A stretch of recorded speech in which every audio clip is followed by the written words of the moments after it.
Retournons dans mon pays natal, le Cameroun, où vous savez que la parole de votre serviteur pèse de plus en plus lourd.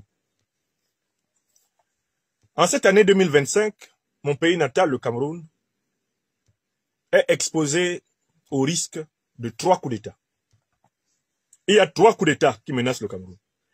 Il n'y en a qu'un seul qui puisse avoir la chance de servir les intérêts du Cameroun.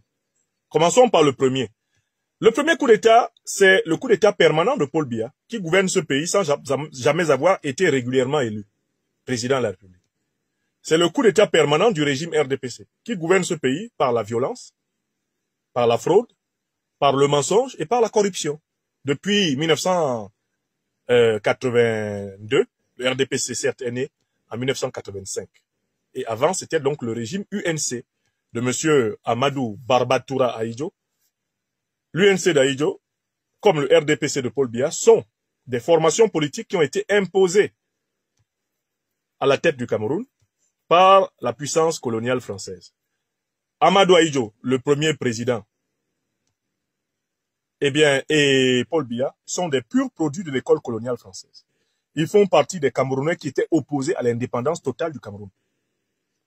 Quand l'union des populations du Cameroun se battait pour obtenir l'union et le rassemblement, l'unité de toutes les populations du Cameroun, l'élévation du niveau de vie des populations camerounaises et la pleine souveraineté dans la gestion de ses affaires, son droit de disposer de lui-même.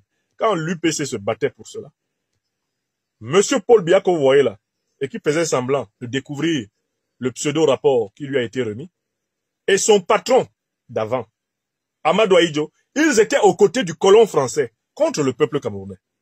Il est important que vous le sachiez. Ce sont des purs produits du colonialisme français qui gouvernent le Cameroun depuis 1957, 58, 59, 1960, jusqu'à l'instant où je vous parle. Bon. Par conséquent, en fait, ce qu'ils ont fait depuis 1957, 58, 59 au Cameroun, c'est une succession de coups d'État. Des coups d'État civils. Parce qu'en fait, le colon français a truqué des élections pour imposer Ahidjo à la tête de l'Assemblée territoriale du Cameroun. J'espère que vous savez que les premières fraudes électorales ont été organisées, les premières grandes fraudes électorales ont été organisées au Cameroun par la puissance coloniale française. Ahidjo a été fait Premier ministre sur la base d'une fraude électorale organisée par les colons français du Cameroun. C'est comme ça qu'il a été placé Premier ministre. Contre Okala. Contre Mbida. Contre Mbida. Et bien sûr, l'autre rival qui était Okala. D'accord? Il faut relire l'histoire du Cameroun de cette période-là. La grande fraude électorale organisée par, le commissaire colonial français. Bon. Il a bourré les urnes. Pour qu'on dise que c'est Ahidjo qui a gagné. Mais Ahidjo n'avait pas gagné. Et c'est une tradition de bourrage d'urnes qui a été installée à la tête du Cameroun par le colonialisme français. Jusqu'à aujourd'hui. Or, qui dit bourrage des urnes, qui dit fraude électorale, dit coup d'État permanent. C'est le coup d'État permanent. On organise des parodies d'élections, mais c'est le pouvoir exécutif, c'est le président de la République bananière qui décrète de la taille du score. Allez voir les scores qu'Ahidjo faisait. Ahidjo, lui, ne se gênait pas, faisait 99%. Il y a des bureaux de vote où le nombre de votants était supérieur au nombre d'électeurs. Oui, tranquillement, Ahidjo a toujours fait ça. Donc, il ajustait, il mettait du 99, 98% dans toutes ses parodies. Entre la période de 1965 jusqu'à son départ en 82, il s'arrangeait des scores incroyables. Biya est arrivé, il a continué. C'est le ministère de l'administration territoriale du Cameroun qui a toujours dicté le résultat des élections. Même quand il a créé successivement l'ONEL, ensuite il a créé Elekam et consorts, Paul Biya a continué à dicter le résultat des élections.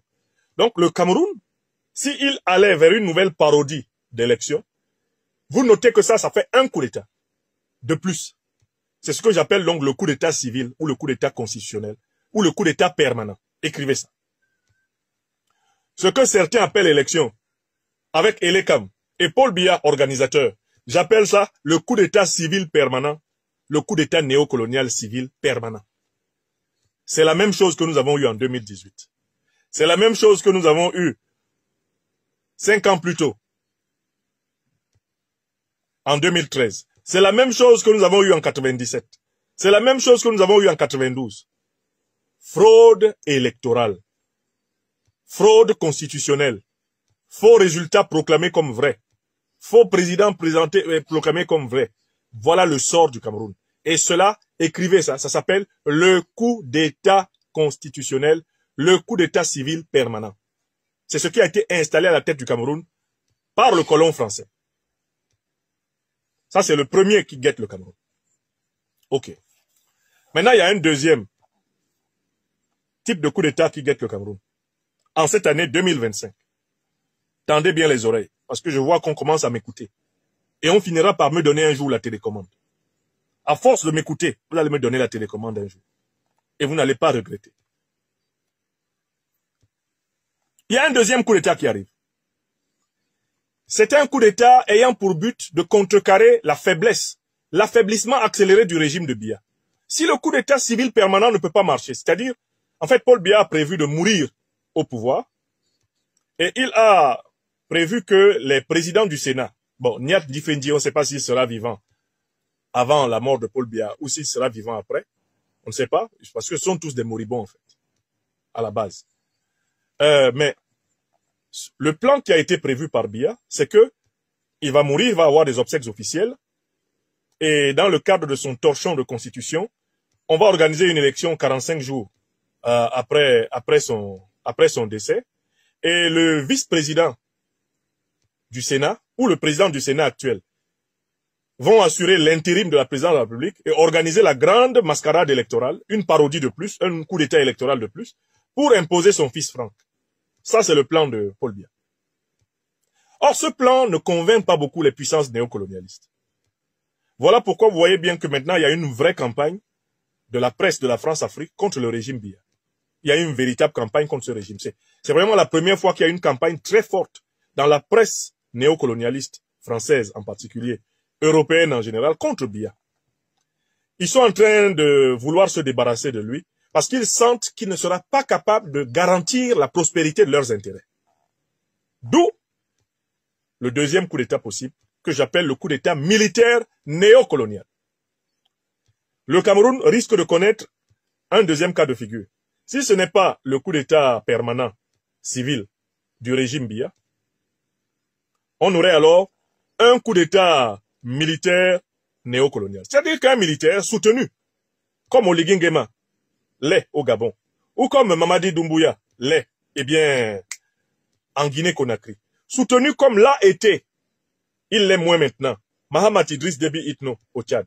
Un militaire surgit, il possède les moyens militaires de contraindre tous les autres. Il y a quelqu'un qui vous dérange là sur TikTok. Quelqu'un vous dérange sur Université Libre d'Afrique des Libertés. Il s'appelle comment? Donnez-moi son nom. Je le bloque avant de continuer. Moi, ici, chez moi, là, on ne dure pas dans mauvais rêve. Qui fait du bruit là sur Université Libre de l'Afrique des Libertés? Il s'appelle comment? Faites-lui une réponse comme ça, son commentaire va apparaître immédiatement et je le bloque. Faites une. Ah, il s'appelle Olivier Lepers Lopez. Qu'est-ce qu'il dit? Vive la France et bonne chance pour l'Afrique. C'est lui? C'est Olivier Lepers Lopez? C'est lui? Est-ce que c'est lui? Dites-moi si c'est lui, je le bloque. C'est lui qui vous dérange? Alors pourquoi il dit à plus? Non, je le bloque d'abord. Comme ça, il ne reviendra pas. Vous êtes masqué sur cette chaîne. Allez, au diable. Olivier Lepers, machin chouette. Voilà. Si quelqu'un dérange, on le bloque. C'est la règle sur mes pages. Celui qui a quelque chose à dire, qu'il le dise en respectant le fait qu'il est sur ma page. Il dit ça. Il dit ce qu'il veut dire. Maintenant, s'il veut dire quelque chose où il ne va pas me respecter, qu'il aille le dire sur sa page à lui. C'est-à-dire que vous pouvez tout à fait venir ici et je ne vais pas vous bloquer. Si vous me respectez sur ma page. Parce que moi, je ne vais pas sur votre page faire mon direct. Sur ma page, tu me respectes, tu restes. Tu ne me respectes pas, tu es bloqué. Comme ça, tu seras obligé d'aller me manquer de respect sur ta page. Et tu vas voir comment c'est difficile d'être audible sur ta page, tout seul. Ok. Donc, n'hésitez pas, mes amis. S'il y a quelqu'un qui dégamme fortement, vous me donnez son nom, j'arrête l'exposé, je le bloque.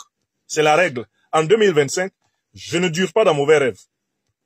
vous ne respectez pas le travail citoyen que j'abats, mais écoutez, je vous renvoie sur votre page. Là-bas, vous pourrez parler, vous pouvez dire tout ce que vous voulez de moi. C'est votre problème. Ça, c'est ma décision et elle sera appliquée systématiquement.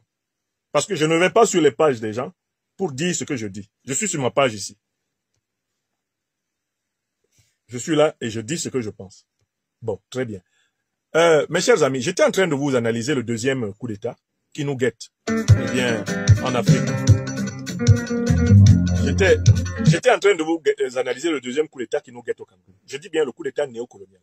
Ça sera un coup d'État du style Oligui Nguema, Mahamat Idriss Déby ou comment il s'appelle, Mamadi Doumbouya. On dit un coup d'État au service du néocolonialisme français, de l'impérialisme occidental. D'accord? Donc en prolongation du coup d'État civil permanent. Et ils sont en train d'être préparés. Hein. C'est la nuit des longs couteaux au Cameroun. Hein. Ils sont en train d'aiguiser leurs couteaux. Ceux qui veulent prendre le pouvoir pour le bloc néocolonialiste. Ils sont en train d'aiguiser leurs couteaux. Hein. Et maintenant, il y a un troisième coup d'État possible au Cameroun. C'est le coup d'État révolutionnaire. Écrivez ça. Le coup d'État révolutionnaire, c'est quoi? C'est le fait qu'à un moment donné, des patriotes révolutionnaires de l'armée camerounaise réussissent à prendre le pas sur les néocolonisés de l'armée et à s'allier aux forces panafricanistes de la société civile et des diasporas pour déclencher une transition vers une nouvelle république fédérale du Cameroun. Je recommence. Il y a un troisième coup d'État qui est là et qui est possible.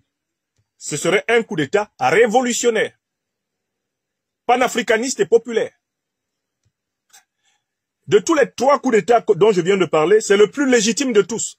Parce que celui-là serait fait dans l'intérêt du peuple camerounais. Il serait fait pour libérer le Cameroun de la domination intérieure et extérieure. Ce coup d'État-là serait comparable à celui d'Assimi Goïta au Mali, d'Ibrahim Traoré au Burkina Faso. Il serait comparable au coup d'État d'Abdourahmane Tiani au Niger.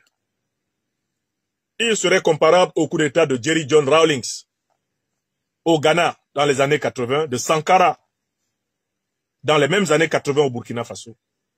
Un coup d'État révolutionnaire. Il serait comparable à celui de Muammar el-Kadhafi en 1969-70 contre le régime féodal, le régime bourgeois du roi Idriss en Libye. Voilà les trois schémas qui sont devant les Camerounais.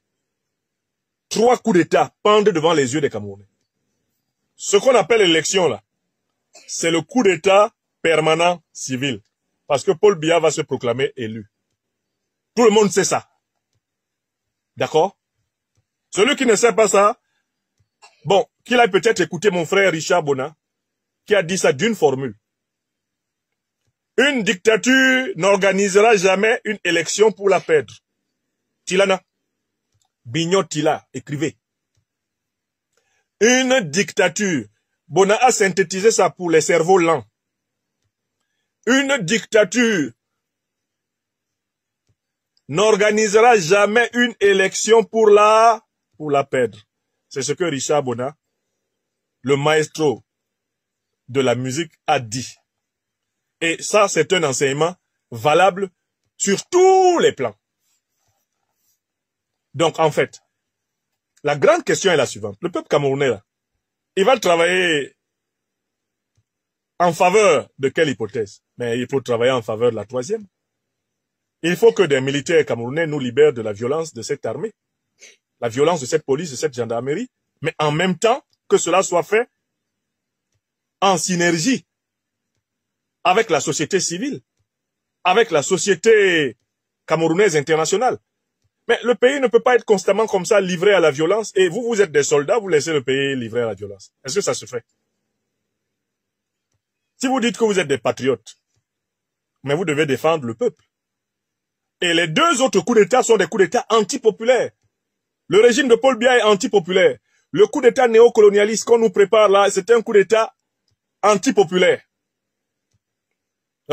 les militaires camerounais, patriotes, panafricanistes et révolutionnaires, ont tout à fait intérêt à prendre leurs responsabilités et à s'allier aux masses populaires camerounaises, de l'intérieur et de l'extérieur, pour aller vers une nouvelle république, qui sera nécessairement une république fédérale, parce qu'il faut résoudre la crise politique nationale, non seulement dans ce qu'on appelle le Cameroun anglophone, mais dans toutes les autres parties du pays, par une réforme complète de l'État.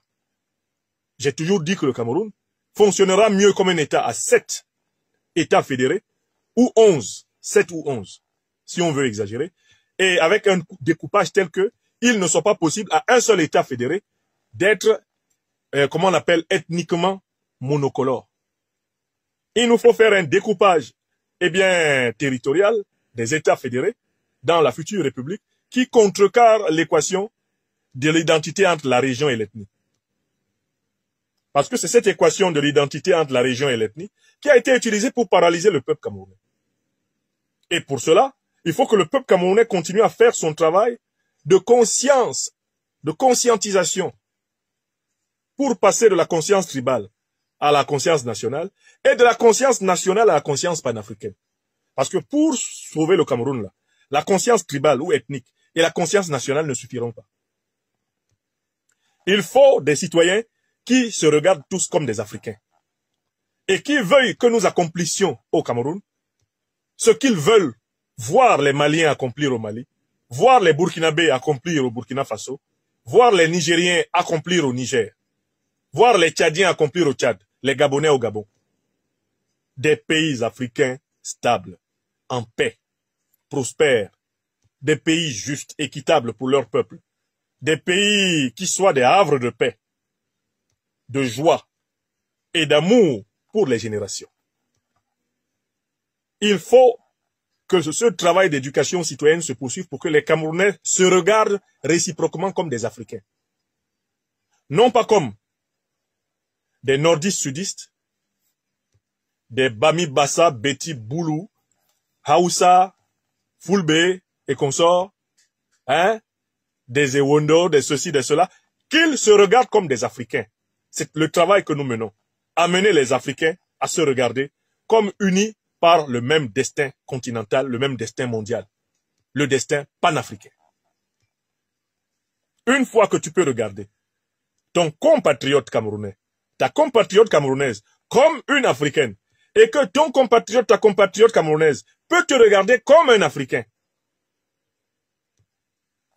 vous pouvez bâtir le meilleur pays possible. Pas seulement au Cameroun, mais même participer à bâtir le meilleur pays possible au Tchad, au Nigeria, au Centrafrique, au Gabon. Parce que vous savez que nous ne pouvons pas être heureux en Afrique tout seul. Il y a 3 coups d'État qui sont en préparation au Cameroun. Le seul qui pourrait donner des chances au peuple camerounais, c'est un coup d'État révolutionnaire. C'est-à-dire par une aile consciente de l'armée, de la police et de la gendarmerie, qui décide de soutenir la masse populaire pour la libérer du joug des néocolonisés qui perpètrent des coups d'État militaires pour des intérêts étrangers ou qui perpètrent des coups d'État militaires pour des intérêts, anti-africains.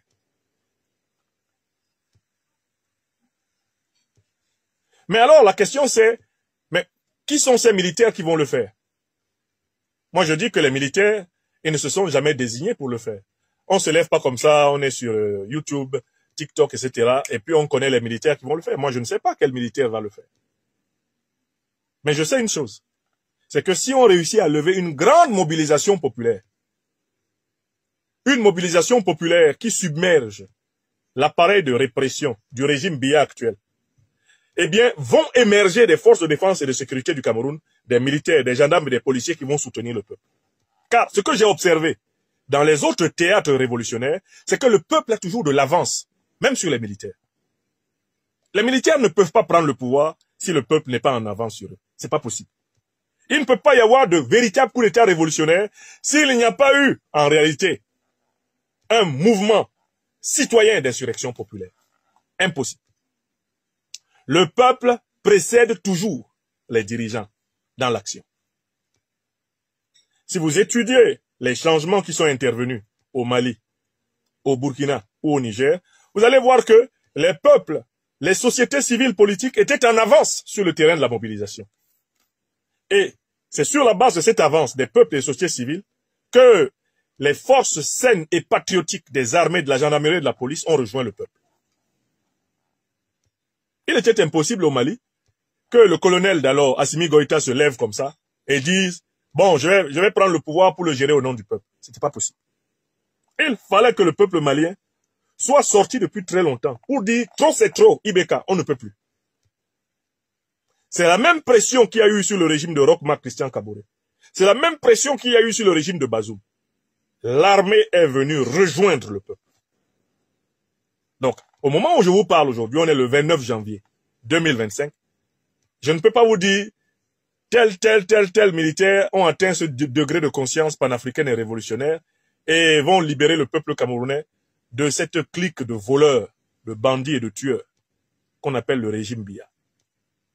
Mais je peux vous dire que le peuple camerounais peut déclencher le processus qui va révéler les forces saines de ses armées et polices si ce peuple entre dans une mobilisation pour obtenir une transition politique vers la République fédérale du Cameroun.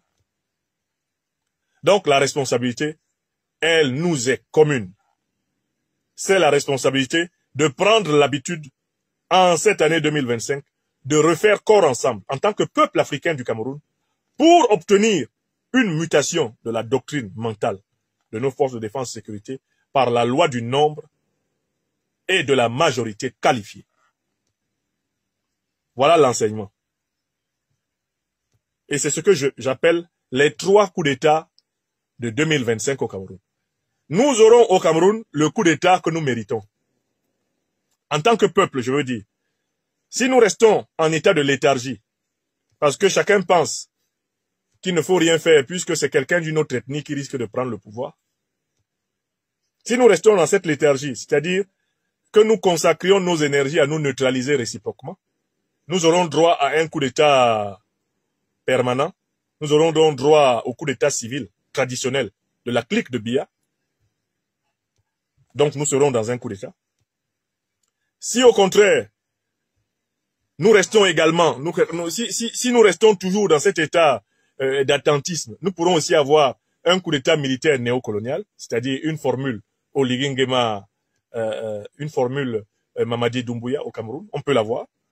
Si nous restons paralysés comme nous le sommes par des petits calculs partisans, au lieu de voir qu'en fait, il nous faut réussir à faire peuple, parce que nous ne parvenons plus à faire peuple, puisque nous sommes dans les enclos mentaux de la tribu, dans les enclos mentaux de la région, dans les enclos mentaux de la religion, dans les enclos mentaux du calcul personnel, hein, de l'espoir d'un bonheur personnel et exceptionnel. Tous ces enclos mentaux-là, qui nous empêchent de faire peuple ensemble, nous exposent aux 2 premiers coups d'État.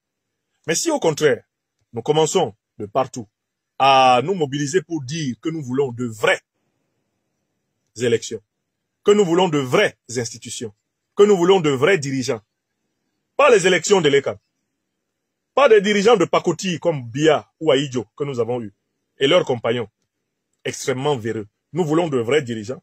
Si nous levons progressivement une masse populaire suffisante, eh bien, le levain du peuple va se lever dans les forces de défense et de sécurité, et nous allons aller vers la transition. Nous irons vers la transition. Mais cela dépend de nous.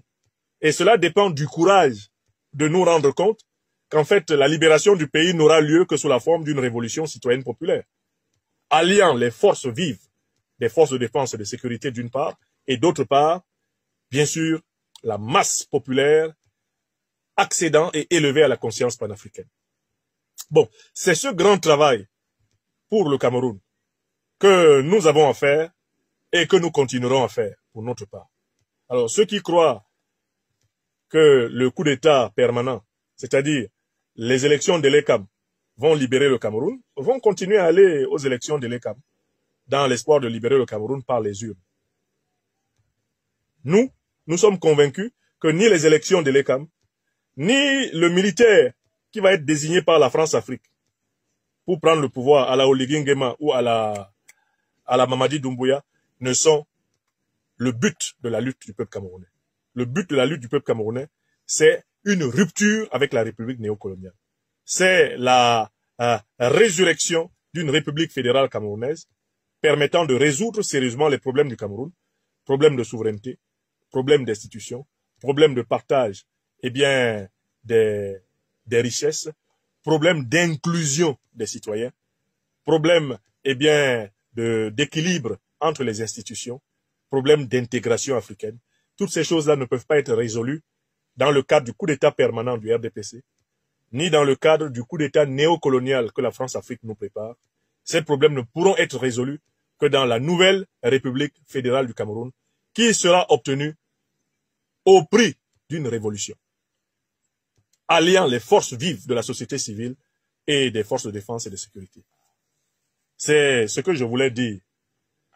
C'est ce que je dis depuis au moins mon livre de 2014, Critique de la tragédie camerounaise. Et je me réjouis du fait que le message passe de mieux en mieux. Parce que l'un des indices que le message passe, c'est que quand vous parlez, il y a une très grande agitation. Parce que l'agitation est l'une des réactions qui a lieu lorsque le médicament rentre dans un corps malade. J'ai observé que ce message-là, chaque fois que je le réitère, et je le réitère de mieux en mieux, quand il rentre dans le corps par les oreilles, il y a une grande agitation chez ceux qui n'ont pas compris que je leur parle de cela très sérieusement depuis 2014. Ils n'ont qu'à lire mon livre de 2014, bien relire. J'ai toujours dit que c'est par la mobilisation du peuple camerounais pour un changement institutionnel, y compris un changement des institutions électorales. C'est par cette mobilisation que viendra la libération de notre peuple. Alors, on a eu le temps d'expérimenter les autres méthodes et on sait ce qu'elles ont donné. On n'est pas obligé de recommencer les solutions qui ne marchent pas. On n'est pas obligé. Il faut chercher celles qui marchent. Et l'Afrique est un immense chantier. Il n'y a qu'à se retourner et regarder l'Afrique autour de nous, pour voir que les pays dans lesquels des transitions ont été opérées et qui sont en train de s'acheminer vers une réappropriation de leur souveraineté ont bénéficié de l'alliance des forces vives de la société civile avec les forces saines et patriotiques des armées. C'est pas difficile. Tournez la tête. Faites un petit tour à 360 degrés autour de vous. Regardez ce qui se passe autour de vous en Afrique. Camerounaises, Camerounais. Quand vous regardez, vous comprenez ce que je vous dis. Et si vous me reconnaissez déjà l'aptitude à vous aider, pour ceux qui ne peuvent pas le faire tout seuls, à bien comprendre la marche du monde, et l'aptitude à ne pas toujours me tromper, et même à souvent avoir le nez creux de trouver ce qui va se passer, bon, je vous demande de tester ce que je viens de vous dire. Au lieu d'apprendre seulement trop tard, quand ça ne sert plus à rien, maintenant il est temps d'apprendre par anticipation. Voilà mon message. Et je crois que le fait que pédagogiquement, je vais le réitérer, l'affiner, le fait que ce message va devenir en quelque sorte un élément normal de la pensée publique camerounaise dans les prochains jours, va contribuer à la thérapie du pays. Et si sur le plan de la pensée, vous réussissez à installer, l'évidence des idées fortes que vous défendez, il est à prévoir que vous allez pouvoir obtenir des actions conséquentes. Car ce sont les idées claires qui déclenchent les actions historiques les plus déterminées. Les idées claires. Et je suis pour la promotion de ces idées claires. La théorie des 3 coups d'État. Le seul qui donne la moindre chance au peuple camerounais, c'est le coup d'État révolutionnaire. Veuillez tout simplement vous abonner et activer la cloche de notification pour ne rien rater. Retrouvez KDV Africa sur YouTube, Facebook, TikTok.